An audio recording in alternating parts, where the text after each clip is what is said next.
आता हेलिकॉप्टर कसं यायचं आणि मग कसं उतरणार, त्याच्यामुळे आम्ही सगळेजण चिंतेत होतो आणि कदाचित कार्यक्रम आता कॅन्सल होईल आणि आम्हालाच इथं भूमिपूजन करावं लागेल का काय, अशा प्रकारची शंका त्यांना आली.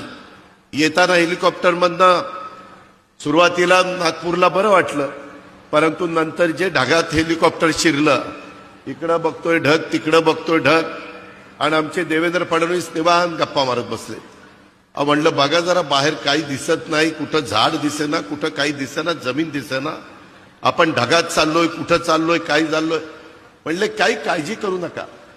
माझे आत्तापर्यंत 6 ऍक्सिडेंट झालेले आहेत आणि मी ज्यावेळेस हेलिकॉप्टरमध्ये विमानात असतो त्यावेळेस ऍक्सिडेंट झाला तरी मला काही होत नाही, त्याच्यावर तुम्हालाही काही होणार नाही.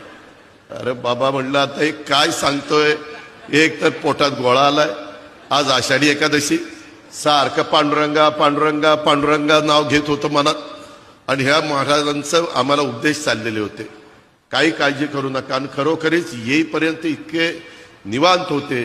ते म्हणले मला ह्याचा अनुभव आहे, माझे अनेक ऍक्सिडेंट झालेले आहेत, परंतु माझ्या कुठं नखाला देखील धक्का लागला नाही. अशा पद्धतीनं बापदादाच्या पुण्याईमुळं इथपर्यंत महाराज पोचलेले आहेत, त्यांची पुण्याई निश्चितपणे उपयोगी पडलेली आहे.